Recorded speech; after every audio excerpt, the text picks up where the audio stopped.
Ингээд хариуцлага гэрээ байгуулсны дараа бидний 50 400 шаардлагын дагуу биелүүлсэн тусгай шилжилтээр сайн нийт бүрдүүлсэн энэ амралтын газар зуушны газар саун бассейн фитнес баримтын үйл ажиллагааг одоо хэвийн явуулъя гэж нийслэлийн онцлогын дарга өгөөд нийслэлийн засаг дарга Улаанбаатарын зоригч Самын Баатар ийм шийдвэр гаргаж байгаамаа. Би яг 6 сарын 26-нд яг энэ төр дээрээс үйлдвэрлэлчлийн аж ахуйн нэгжүүдийн хариуцлагын гэрээ хийх уулзалтанд хүрэлцэн ирж за ажилчлалын салбарын одоо нэгэн чухал хэсэг болох энэ амралт жуулчны баазын үйл ажиллагааг 10 хоног одоо сонгосонтой холбоотойгоор одоо энэ 7 сарын 4-өөс үйл ажиллагааг нээж ажилуулахын хүсэлтийг өөрийн биеэр ирж хөргүүлсэн. Тэгээд дараагаар нь бол бас Мяударт орохтой уулзч бид албан хүсэлтийг хөргүүлж одоо манай энэ чухал салбарын нэг хэсэг болсон амралт жуулчны баазын үйл ажиллагааг нээж өгөөч гэсэн хүсэлтийг одоо хөргүүлж за бидний хүсэлтийг бас шуурхай хүлээн авч манай одоо салбарын аж ахуйн нэгжүүдийг хүлээж авч бас сонсож байгаа талархал илэрхийлмээр байна. Ажил жуулчлалын маань үйл ажиллагаа хязгаарлагдаж, жуулчин баазуудын маань үйл ажиллагаа үндсэндээ бол зогсон байдал болж 2 жил гарсан болж байна. Гориг тэрэлжийн орион гэдэг бол Монгол улсын тусгай хамгаалалттай газар нутаг. Үнэхээр ажил жуулчлалын бүс гэж бид хүн ойлгодог.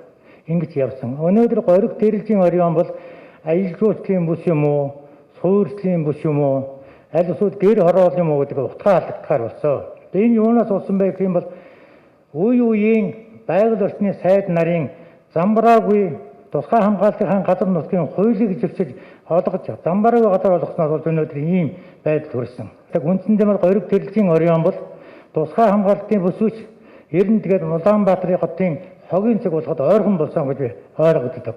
Тэгэхээр тусгай хамгаалтын газар нутагт өнөөдөр гал түлдэг, майхан барьдаг ийм журам байд юм уу юм мэдэхгүй байна.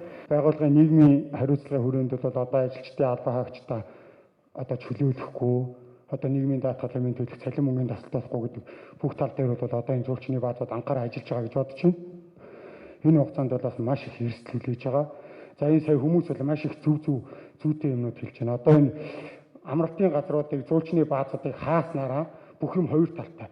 Эсрэг талд нь бол одоо ингээд маш их амрагчид ингээд голын захаар очиод нөгөө хүн хоорондын 1 м 1.5 метрийн зай барих үйл машин майхнууд нь хоорондоо 1 м-ийн зайг үүндээ битүүш авчиж байгаа. Тэгээ очиод тэнд яаж юм нэхэр ил гал түлж ийн, мод хугарч ийн, хог тарьж ийн, ил бие засч ийн. Өнөөдөр явсан хүн маргааш явхад орон дээр нь тэр хогон дээр нь хогийнхэн чалганд нь хүмүүс ирж амарч ийн. Энэ бол одоо эргээд байгаль орчинд маш их эрсдэл үүсгэж байна. За өнөөдрийн энэ арга хэмжээг зохион байгуулж байгаа манай энэ төрийн байгууллагын одоо төлөөлөл болон энд үргэлжлэн ирсэн манай жуулчны баазууд амралтын газрын төлөөлөл төр төрийн бас байгууллагын хамтын ажиллагаа аж ахуйн нэгжүүд хамтарч ажиллаж байгаа явдал бол маш зөв гэж үзэж байна. Та бүхний энэ хийж байгаа ажил талархал илэрхийлье. Бүгдээрээ хариуцлагатай байх төр мэдээж хариуцлагын гэрээгээ сайн унших хэрэгтэй байх.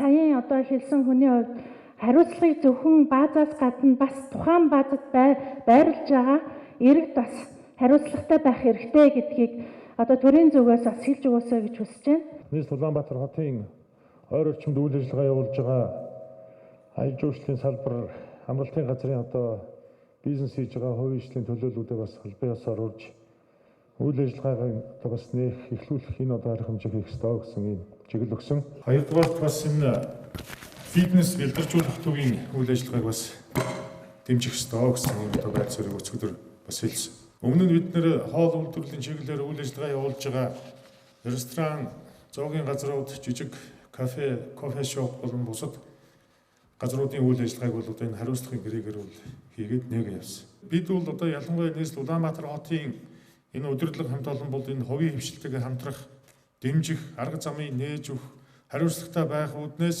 энэ хариуцлагын гэрээг бол одоо бас хийя гэж. Манай мэрэгжлийн хяналтынхан болон захирагчийн ажлын албаны бүрэлдэхүүн удирдлагын хэсэг бол бас энэ хариуцлагын гэрээ хийгээд үйл ажиллагаа явуулж байгаа аж ахуйн нэгжүүдээрээ тойроод яваад байгаа. Үнэхээр хариуцлагын гэрээ хийчихэд үйл ажиллагаа явуулж байгаа аж ахуйн нэгжүүдийн хариуцлага урдынхаас 90% илүү төвшөнд одоо очсон байна гэсэн мэдээлэл авч байгаа. Тэгэхээр хэдүүлээ ингээл нэг зүтгэмээр энэ цаг үеийг хэдүүлээ хамтдаа ойлголцож нэгдэж одоо гарах ёстой гэсэн юм бодолтой байна. Тийм учраас энэ хариуцлагын гэрээ гэдэг нь өөрөө ихтгэлцэл, эвнэгдэл, ойлголцлын гэрээ юм аа л гэж би одоо урд нь хэлсэн, одоо ч гэсэн та бүхэндээ хэлж байгаа. Үнэхээр бухимдж байгаа зүйлүүд байгаа. Хувийн хвшилтээр бол одоо хүнд хэцүү орлого байхгүй байж тийм байр одоо алдагдж байгаа.